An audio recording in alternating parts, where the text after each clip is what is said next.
지난주는 감사주일이어서 갈라디아서 강연을 잠시 멈추었었습니다. 이 2장은 앞서 설원겸 한번 다루었었죠. 1절서부터 5절까지 같은 본문인데 오늘은 그 본론격으로 본문으로 좀 바로 들어가도록 하겠습니다. 1절을 좀 보십시다. 14년 후에 내가 바나바와 함께 디도를 데리고 다시 예루살렘에 올라갔다, 이렇게 되어 있어요. 이런 표현으로 봐서 이 예루살렘 방문은 첫 번째는 아니었던 것 같습니다. 자, 그러면 도대체 사도 바울이 예루살렘을 한 몇 번 정도 방문을 했을까? 성경에 기록된 횟수로만 한 4번 정도 방문한 걸로 추론이 됩니다. 소개를 하자면 첫 번째가 사도행전 9장에 다메섹 언덕에서 부활의 주님을 만나고 그가 잠시 바나바와 함께 예루살렘을 방문했던 적이 있습니다. 그리고 나서 그는 아가보의 선지자 예언을 따라서 예루살렘에 큰 기근이 임했다는 소식을 듣고 안디옥 교회 성도들이 모아준 헌금을 받아서 바나바와 함께 역시 전달을 하러 간 경험이 있습니다. 이게 두 번째 내용인데 오늘 갈라디아서 2장 배경이 그 두 번째 방문이 아니겠는가 학자들이 대부분 이제 추론을 합니다. 그리고 세 번째 방문이 유명한 율법의 문제로 예루살렘 공회가 소집이 되고 베드로의 결정적인 발언에 의해서 신학적 중요한 문제가 하나 결정이 되죠. 예루살렘 그 공회가 열렸던 세 번째 방문, 유명한 사도행전 15장에 기록이 되어 있습니다. 그리고 이제 마지막 방문 기록은 로마로 압송되기 위해서 사도 바울이 체포되어 신문을 받고 이제 예루살렘에 또 불가피하게 가게 됩니다. 이렇게 성경에 기록된 횟수로만 한 4차례 정도 기록이 돼 있어요. 자, 그러면 오늘 이 예루살렘에 왜 올라갔는가? 우선 방문의 목적도 분명 중요합니다. 그리고 누구와 올라갔는가? 여기 보니까 동행자가 밝혀져 있는데 동행자를 밝히는 표현이 굉장히 좀 미세하긴 하나 특이하게 기록이 돼 있어요. 1절을 다시 보십시다. 14년 후에 내가 바나바와 함께 디도를 데리고, 이렇게 돼 있어요. 그러니까 어쨌든 예루살렘 방문 시 동행했던 사람은 3사람이었던 걸로 기억이 되는데 바나바는 함께라는 표현을 봐서 동행을 한 것이고 종속적인 관계의 개념의 단어인 데리고라는 표현으로 봐서 디도는 데리고 간 거예요. 그럼 이 차이를 왜 이렇게 구분을 해놨을까? 그러면 이제 말씀을 듣는 가운데 속으로 또 복잡하게 끌고 간다, 이렇게 이해를 하실 분들이 계실 거예요. 복잡한 게 아니고 성경은 이런 미세한 표현 차이 하나가 사실은 엄청난 내용을 담아내는 경우가 많기 때문입니다. 자, 여기에 우리가 정리를 하나 합시다. 첫째, 바나바는 동행을 했어요. 그죠? 동행을 했고 디도는 데리고 간 거예요. 이게 종속의 개념이에요. 자, 그러면 이 문제 좀 나중에 밝힙시다. 그리고 두 번째는 이 예루살렘 방문을 2절에 보면 이렇게 되어 있습니다. 계시를 따라 올라가, 이렇게 되어 있어요. 여러분 저를 보세요. 바울이 돌아다닌 데가 한두 군데가 아니죠. 많은 데를 돌아다니는데 많은 유형의 여행이 있었어요. 쫓겨도 다니고 의도해서 간 곳도 있고 또 잠시 머물렀던 데도 있고. 근데 그때마다 계시를 따라 이런 표현이 안 붙어 있어요. 그냥 팩트만 기록돼 있지. 유독 이 두 번째 예루살렘 방문의 문제에 관한 한 계시를 따라 올라갔다 그랬어요. 이렇게 밝히는 걸로 봐서 이 방문에는 사도 바울의 자의적인 의미보다는 사실 하나님의 어떤 중요한 계획이 이 방문 속에 감춰져 있다는 걸 우리가 쉽게 추론을 할 수가 있습니다. 크게 두 가지예요. 첫째, 동행자의 이 미세한 유형의 차이와 또 이 두 번째 예루살렘 방문은 왜 계시를 따라 올라가게 되었는가? 그럼 이 방문 속에 하나님은 어떤 목적을 갖고 있었을까? 이것이 오늘 앞부분에서 우리가 좀 밝히고 들어가야 될 중요한 주제가 됩니다. 우선 바나바는 언제나 바울과 동행하면서 다녔습니다. 여러 차례 예루살렘을 방문했지만 거의 대부분 바나바는 동행을 했어요. 이제 문제는 디도입니다. 왜 디도를 데리고 갔을까? 자, 디도서 1장을 자막을 통해 오늘 보너스 있습니다. 5절 한번 같이 읽어볼까요? 시작. 내가 너를 그레데에 남겨둔 이유는 남은 일을 정리하고 내가 명한 대로 각 성에 장로들을 세우게 하려 함이니. 아멘. 자, 본문을 디도서 1장을 잘 보시면 내가 너를 디도를 얘기하죠. 그레데에 남겨둔 이유는 그레데는 섬입니다.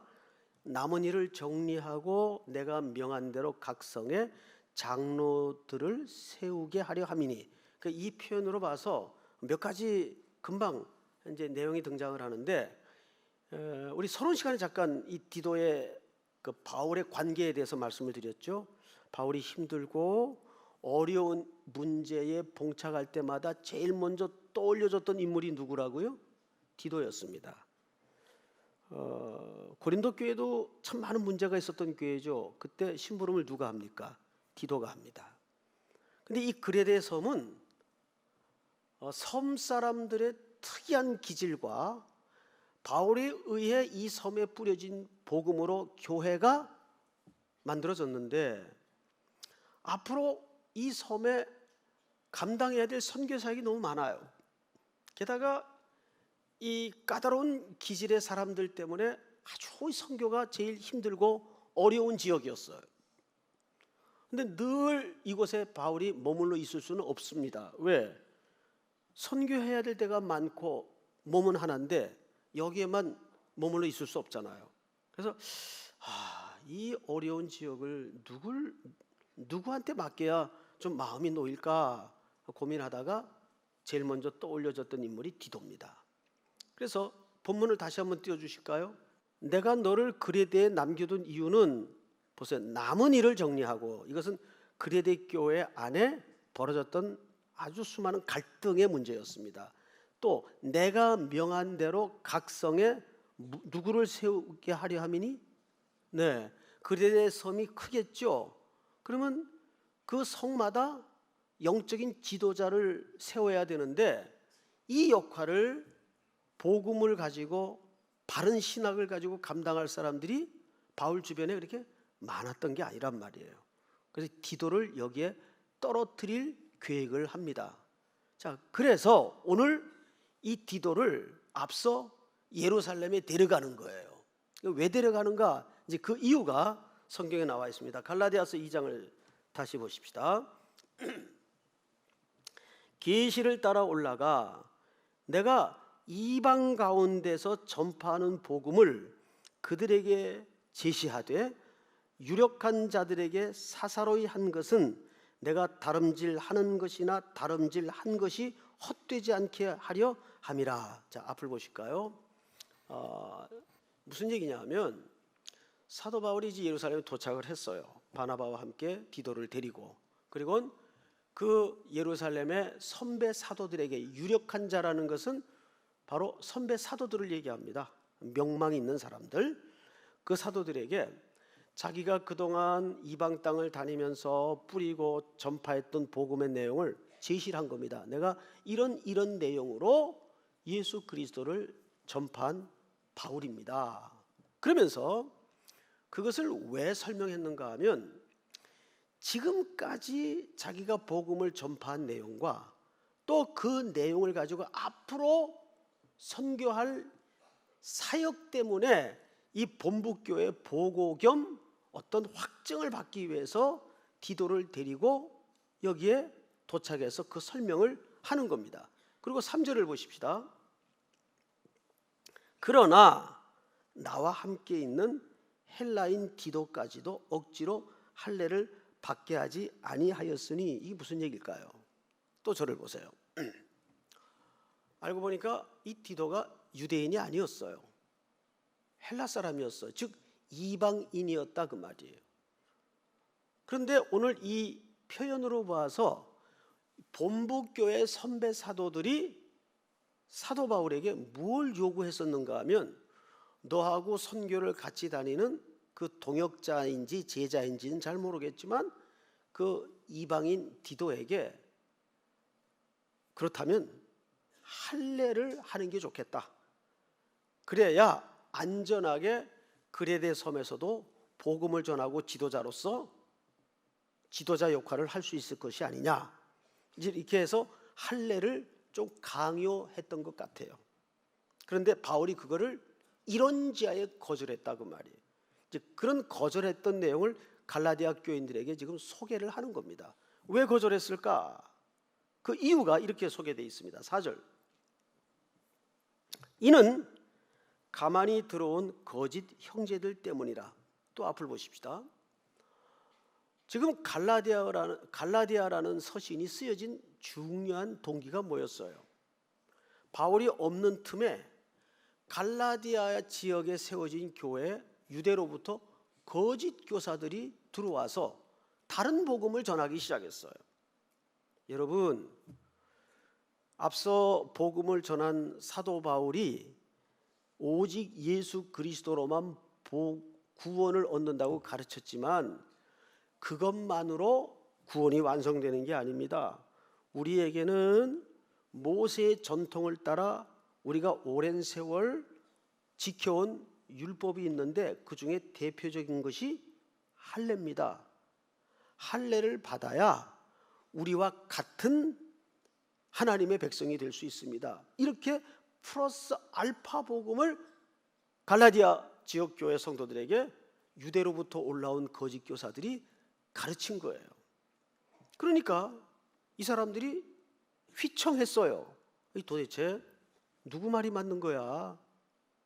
그 바울 선생님은 이렇게 얘기 안 했는데 오직 예수 그리스도로만 구원을 얻는다고 얘기를 했는데, 또 이 사람 말을 무시할 수가 없는 게 이분들은 본토에서 오신 분들인데 뭐 하나를 더 얹어 가리키는 게 굉장히 신빙성이 있어 보이거든요. 여기에서 아직 판단력이 없는 갈라디아 교회 어린 성도들이 휘청했어요. 누구 말이 맞는 건가? 그래서 급하게 사도 바울이 이 갈라디아 서신을 쓰게 된 겁니다. 그러면서 자기가 앞서 방문했던 그 내용들을 이 글에다가 이렇게 소개하고 담아내는 거죠. 자, 디도 얘기를 그래서 하는 거예요. 디도에게도 너희들에게 전했던 그 가르침처럼 이렇게 할례를 명할 것을 나에게 강조한 적이 있다. 그런데 내가 거절했다. 왜? 여러분, 디도는 앞으로 그레데 섬이라는 작지 않은 섬에 이제 교회의 담임 목사가 될 사람이에요. 목회자 후보생이란 말이에요. 그리고 그 성의 모든 사람들은 이 디도에 의해서 목양이 되어지고 복음을 가르침을 받고 또 복음이 전파되지 않은 곳에 복음을 전파해서 교회를 세워야 돼요. 근데 만약에 이 디도가 바울과 함께 예루살렘에 방문을 했을 당시에 덜커덕 그게 낫겠습니다. 나도 그게 안전할 것 같습니다 해서 바울의 요구에 따라서, 사도들의 요구에 따라서 할례를 받았다면 나중에 이 사람이 바울 선생님께로부터 배운 그 오직 구원은 그리스도로만 이루어집니다. 그분을 믿음으로서만 구원이 완성됩니다. 라는 복음을 가르칠 때 문제가 발생할까요? 안 할까요? 네? 뭔 말인지 모르겠다. 이 표정입니까 지금? 다시 알아들을 때까지 합니다. 5분이니까 시간이 좀 여유가 있어요. 저도 다시 합니다. 저 5층에 계신 분들도 짜증내지 마시고 다시 한번 들으십시오. 디도는 어느 교회 앞으로 목회를 할 사람이에요? 그레데 섬 교회 목회를 할 사람이에요. 근데 만약에 할례를 덜커덕 그 본부 예루살렘 교회 선배 사도들의 요구처럼 받았다고 합시다. 그리고 이제 그레데 섬에 가서 바울이 전한 복음대로 오직 구원은 예수 그리스도를 통해서만 받습니다라고 설교를 하고 양육을 하고 제자 훈련을 시키고 가르칠 때 시비가 일어날 개연성이 있어요, 없어요? 있단 말이에요. 있단 말이에요. 그래서 이런 지하에 거절을 한 거예요. 그리고 그것을 사실상 확증하기 위해서 디도를 예루살렘에 데리고 간 겁니다. 자, 그런데 성경을 조금 더 보십시다. 4절. 이는 가만히 들어온 거짓 형제들 때문이라. 그들이 가만히 들어온 것은 그리스도 예수 안에서 우리가 가진 뭐를 엿보고 자유를 엿보고 우리를 종으로 삼고자 함이로되 우리가 그들에게 우리가 한시도 복종하지 아니하였으니 이는 복음의 진리가 항상 너희 가운데 있게 하려 함이라. 또 앞을 보실까요? 여기 오늘 제목이 되는 자유라는 단어가 등장을 해요. 자유. 여러분, 자유가 뭘까요? 자유는 마음대로 할 수 있는 게 보통 우리가 자유라고 이해하고 있습니다. 자, 오늘 이제 드디어 설교를 산으로 치자면 이제 거의 이제 정상 부분에 가장 중요한 부분에 이제 본론에 도착을 했습니다. 여러분들에게 굉장히 이해 안 가는 대목 하나를 소개할게요. 여기를 접어두시고 사도행전 16장을 한번 열어보세요. 사도행전 16장.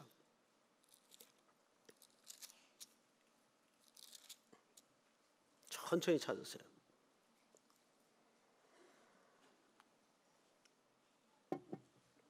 자, 찾았으면 제가 좀 1절부터 읽어 보겠습니다. 바울이 더베와 루스드라에도 이름에 거기 디모데라 하는 제자가 있으니 누굴 만나죠? 디모데를 만나요. 이 디모데는 아주 앞으로 바울과 중요한 관계를 형성하는 동역자가 되며 아들이 됩니다. 있으니 그 어머니는 믿는 유대 여자요 아버지는 헬라인입니다. 그러니까 혼혈이에요. 혼혈. 2절. 디모데는 루스드라와 이고니온에 있는 형제들에게 칭찬받는 자니 바울이 그를 데리고 떠나고자 할새 그 지역에 있는 유대인으로 말미암아 그를 데려다가 뭘 행합니까? 할례를 행하니. 자, 앞을 보세요. 아까 디도는 선배 사도들이 이 사람 자네랑 동역하려면 할례를 우리 민족처럼 이방인이니까 할례를 안 받았을 테니까 받는 게 좋겠소 했을 때 바울이 예스 했나요? 노 했나요? 거절했어요. 안 됩니다. 근데 여기서는 이건 뭐예요? 디모데는 오히려 자기가 먼저 앞장서서 너 아무래도 나랑 동역하려면 뭘 받아야 되겠다? 할례를 받아야 되겠다 해서 디모데에게 할례를 행하게 합니다. 어떻게 된 거예요? 앞뒤가 안 맞잖아요. 이거를 뭐라 그래요? 이율배반이라 그래요. 파라독스하다 그래요. 그 어느 게 맞는 거예요? 분명히 갈라디아서 2장에 디도에게는 할례 안 됩니다. 선배 사도들이 권면하는 것까지 거절했어요. 그런데 오늘 사도행전 16장에서는 오히려 자기가 앞장서서 너 아무래도 할례 받고 나고 선교 떠나는 게 여러 가지로 좋을 것 같다 해서 디모데에게 너 할례 받아라 이렇게 된 거예요. 자, 어느 쪽이 맞을 것 같습니까? 둘 다 맞습니다. 여러분 혹시 기억납니까? 고린도 전서에 보면 고린도 교회에 제일 심각했던 문제가 뭐 여러 가지 문제가 있었지만 그 중에 하나가 우상 제단에 바쳐졌던 고기가 시장에 유통이 되죠. 반드시 그렇게 경제 구조가 되어 있습니다. 그러면 시장에서 파는 고기는 누구도 알아요. 우상에게 바쳐져서 우상 제물로서 드려졌던 고기라는 걸 천하가 다 압니다. 그런데 바울이 그 고기를 나는 먹을 수 있다 그래요. 왜? 고기 자체는 악도 아니고 선도 아닌데다가 우상이라는 존재는 그걸 믿는 사람에게나 우상이지 그리스도인들에게는 사실상 우상이 하나님 한 분 외에는 참신이 있어요, 없어요? 없죠. 그러니까 우상이라는 건 존재하는 겁니까, 안 하는 겁니까? 우상은 존재하는 게 아니에요. 그걸 우상이라고 믿는 사람이나 우상이지 우리들에게는 우상이 없는 거예요, 사실은. 왜? 하나님만이 참된 신이니까. 그래서 바울은 나는 그 고기 아무 양심의 거리낌 없이 먹을 수 있다 그래요. 그래서 고린도 교회 안에서 어떤 문제가 발생했는가 하면 그렇게 바울의 생각처럼 나는 우상에 바쳤던 고기라도 그거는 양심의 자유를 가지고 나는 먹을 수 있다. 이것이 이제 강한 신앙이 강한 쪽이었어요. 그럼 상대적으로 어떤 사람이 또 발생했는가 하면 아니 어떻게 우상 제물에 바쳤던 고기를 먹어? 그건 안 돼. 이렇게 해서 자유하지 못하는 신앙이 약한 사람들이 구분이 되었습니다. 그러면 이 약하다는 개념은 강한 자 쪽에서 만든 개념이에요. 에이, 어린 사람들 뭘 그런 것도 자유하지 못하고 쯧쯧쯧 이렇게 된 거예요. 근데 이 어리다고 구분이 되어진 사람들은 또 강하다고 자부하는 이 사람들을 향해서 뭐라고 생각했을까요? 방종주의자들 이렇게 본 거죠. 이 교회 안에 이렇게 그 제단에 바쳤던 고기를 먹는 문제를 가지고 딱 나뉘어진 겁니다, 분위기가. 그런데 그 문제를 듣고 사도 바울이 편지를 쓰면서 이런 결론을 내요.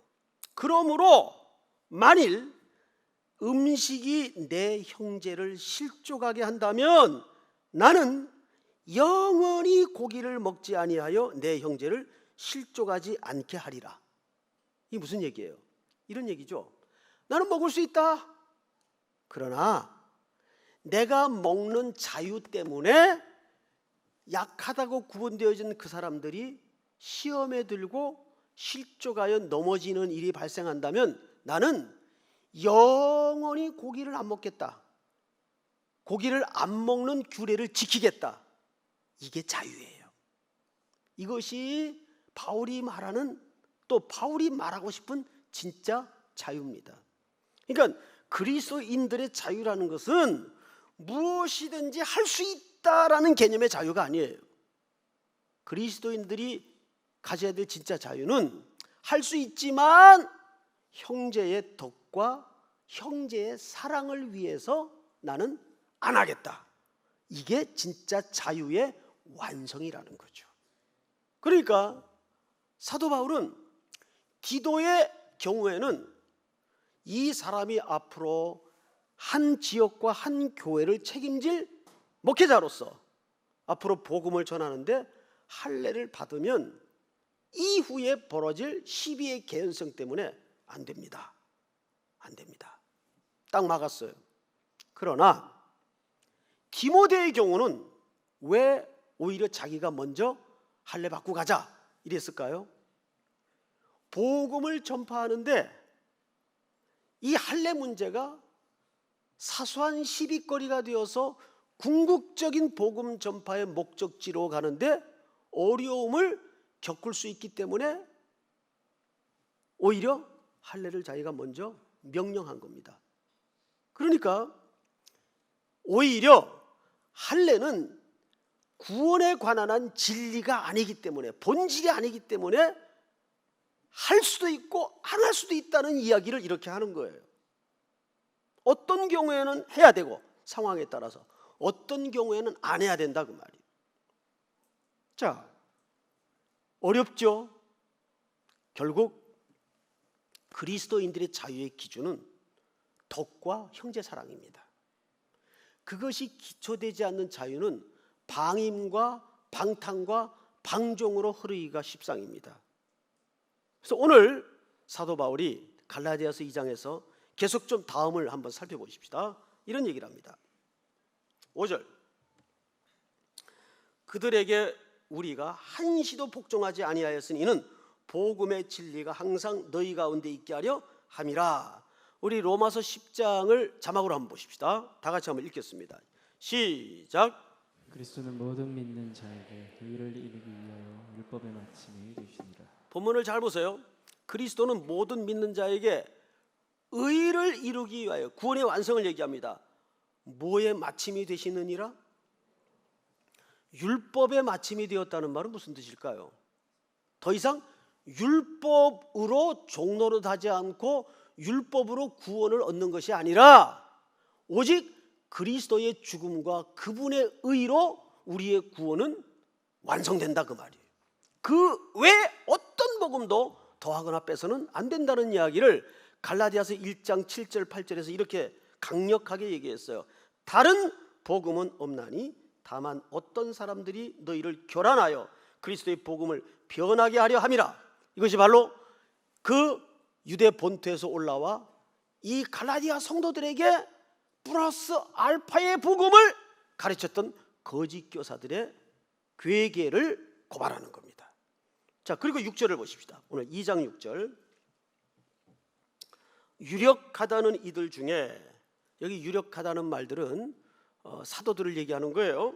유력하다는 이들 중에 본래 어떤 이들이든지 내게 상관이 없으며 하나님은 사람을 외모로 취하지 아니하시나니 저 유력한 이들은 내게 의무를 더하여 준 것이 없고. 자, 앞을 보실까요? 무슨 얘기를 바울이 갈라디아 교회 성도들에게 편지로 썼는가 하면, 그래서 2차 예루살렘 방문 때 사도들이 내 본심과 내가 전한 복음의 내용을 잘 소통하고 이해해서 바나바나 나에게 또는 내가 데리고 갔던 디도에게 어떤 율법의 의무도 지우지 않았다. 이해했다, 그 말이에요. 이해했다. 부담을 주지 않았다는 말이 그 말이에요. 이해했다. 그리고 7절을 볼까요? 도리어 그들은 내가 무할레자에게 복음 전함을 맡은 것이 베드로가 할레자에게 맡음과 같은 것을 보았고. 8절 다 같이 읽겠습니다. 시작. 베드로에게 역사하사 그를 할례자의 사도로 삼으시니라. 또한 내게 역사하사 나를 이방인의 사도로 삼으셨느니라. 자, 예루살렘 교회 선배 사도들이 드디어 중요한 확인 하나를 피차하게 되었어요. 뭘까요? 베드로는 이 정통 유대인들에게 복음을 전하는 사도로 세웠다면, 이렇게 방문한 이 사도는, 바울은 바로 할례자가 아닌 무할례자인 이방인들에게 베드로처럼 복음을 전하는 사도로 하나님이 세웠구나를 확인하게 되는 자리였다, 그 말이에요. 그 얘기를 갈라디아 교회 성도들에게 이렇게 서신을 통해 지금 설명하고 있는 거예요. 그 다음에 매우 엄청난 이야기인데 매우 글자로 쓰여져 있기 때문에 우리가 놓치고 지나갈 수 있는 표현 하나를 사도 바울이 슬쩍 꺼내놓습니다. 9절을 볼까요? 또 기둥같이 여기는 야고보와 게바와 요한, 이건 정통 유대인들에게 임명된 제자들이요 사도들이죠. 요한도 내게 주신 은혜를 알므로 나와 바나바에게, 이 바울과 바나바는 이방 땅에 복음을 전하는 사도들이죠. 나와 바나바에게 친교의 악수를 하였으니 우리는 이방인에게로 그들은 할례자에게로 가게 하려 함이라. 근데 자, 저를 보십시다. 여기 무슨 악수를 했다고 되어 있죠? 친교의 악수를 했다.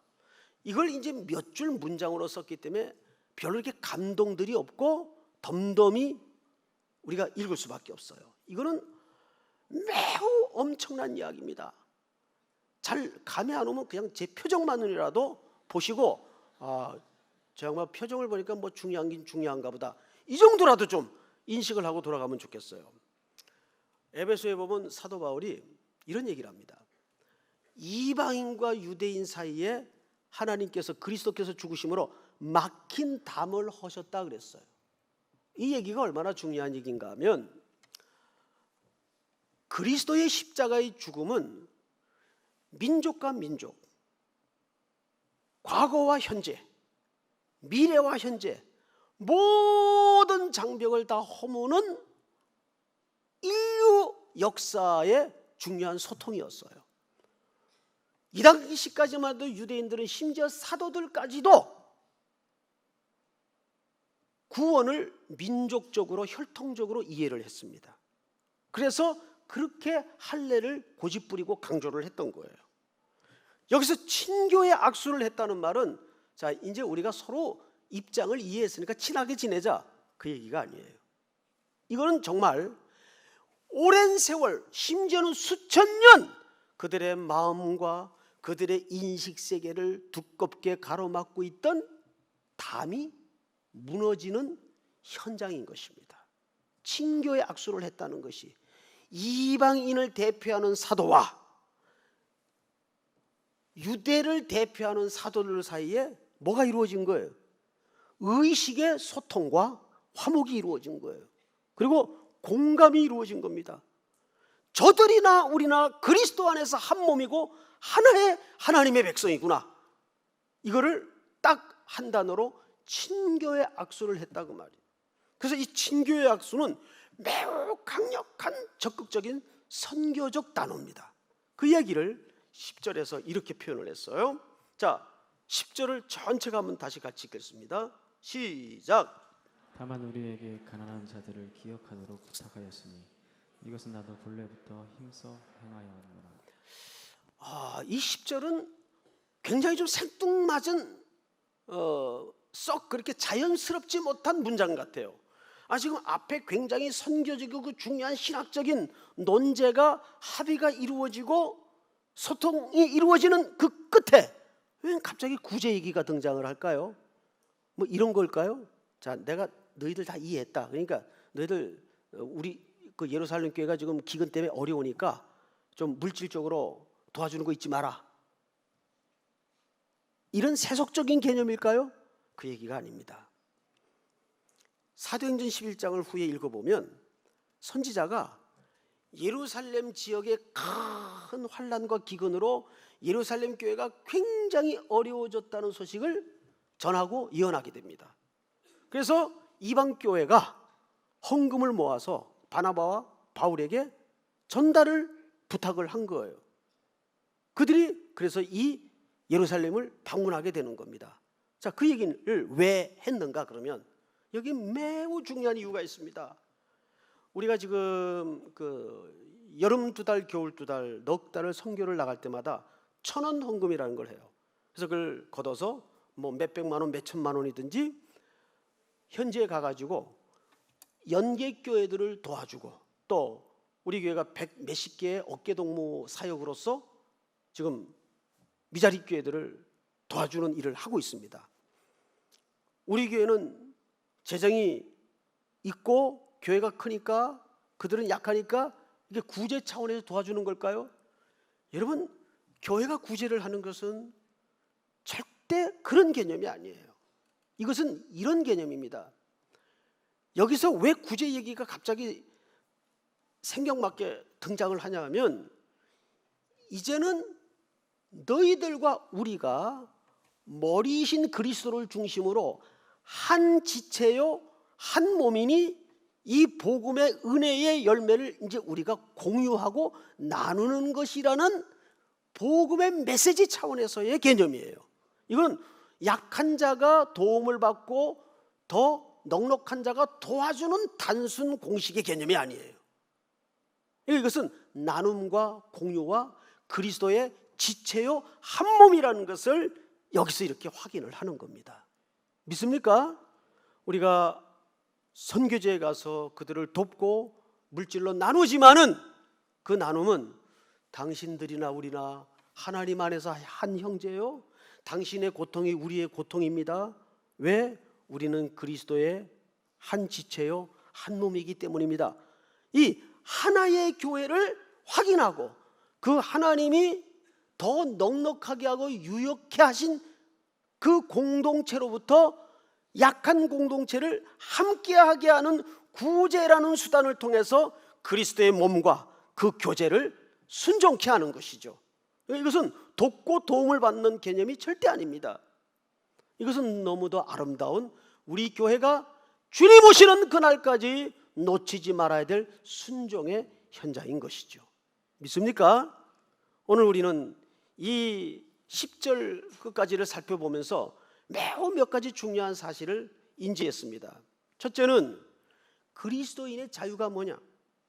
그것은 마음대로 할 수 있다는 게 자유가 아니라 마음대로 할 수 있지만 우리 자유의 기준은 형제의 덕과 사랑을 기초로 안 할 수 있는 게 자유라는 의미입니다. 믿습니까? 그래서 디도를 데리고 간 이유도 그런 차원에서, 그런 맥락에서 이해를 해야 됩니다. 왜 디도에게는 할례를 금지했고 오히려 디모데는 왜 적극적으로 할례를 시켜서 선교 일정에 동행을 시켰는가? 그 할례 자체가 오히려 진리 문제가 아니기 때문에 그럴 수 있었다는 얘기예요. 믿습니까? 오늘도 이러한 원리가 우리의 신앙의 인식을 더 부욕케 하고 풍성케 해서 우리의 전 생애가 그리스도 안에서 나눔과 연약한 형제들과 하나됨을 순종을 통해 확인하는 아름답고 풍성한 또 오는 겨울 선교가 될 수 있기를, 이제는 돈 되는 선교가 아니라 기쁨으로 그 형제를 함께하여 달려가는 아름다운 선교로 평생이 준비되기를 주의 이름으로 축복합니다. 우리 다 일어나십시다. 예수 피를 힘입어 우리 찬양합시다.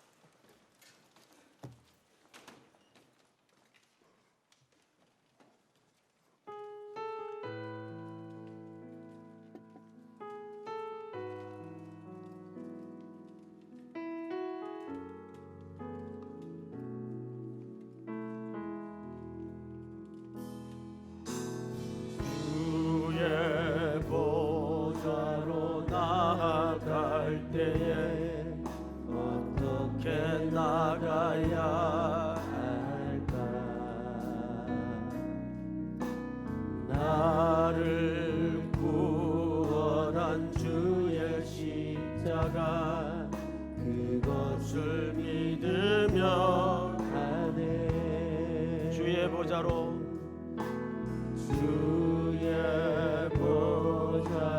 나아갈 때에 나 여전히 부족하나. 나를 부르신 주의 그 사랑, 그것을 믿으며 가네. 자격 없는 내 힘이 아닌 자격 없는 내 힘이 아닌 오직 예수님의 보혈로. 자격 없는 내 힘이 아닌 오직 예수님의 보혈로. 십자가의 보혈, 십자가의 보혈, 완전하신 사랑, 힘입어 나아가리라. 십자가의 보혈, 완전하신 사랑, 힘입어 예배하리라. 십자가의 보혈, 십자가의 보혈,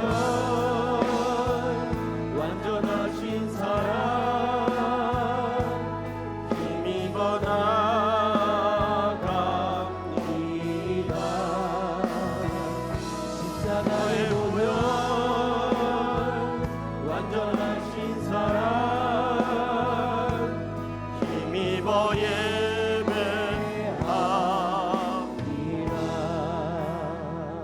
우리 서신 채로 고요히 눈을 감고 주님 앞에 함께 기도할 제목에 귀를 기울여 주십시오.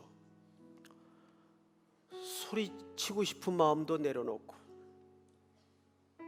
높아진 마음도 내려놓고 정의로운 마음마저도 내려놓고 그저 주님의 보혈의 공로가 오늘도 여전히 나는 필요한 존재입니다. 우리의 자유는 마음대로 할 수 있는 게 자유가 아니었어요. 형제를 사랑했기에 덕을 위해서 자기 자유를 진정 그리스도의 종이 되어 묶어놓는 것이 참된 자유의 완성입니다. 하나님은 부유하신 분이십니다. 우리가 구제를 해야 되는 이유는 우리는 넉넉했고 저들은 약했기에 도와주는 흐름이 아닙니다. 저들과 우리는 하나님의 한 형제요 그리스도의 한 몸입니다 를 성경적으로 순종하는 매우 고귀한 주님의 사랑을 구현하는 순종입니다. 주님, 오늘 이런 명확한 성경적 가치가 우리 속에 새로이 자리 잡도록 은혜를 주시옵소서. 또 한 주간 삶의 예배로 떠날 때 그 삶의 현장에서 이런 원리가 다양하게 풍성하게 구석구석 순종으로 녹아질 수 있도록 은혜를 주시옵소서. 이어 다가올 특세, 더 스토리, 새내기 선교, 겨울 선교를 위해서 우리 이 시간 나같이 한번 주여 부른 다음에 소리내어 통성으로 기도합니다. 주여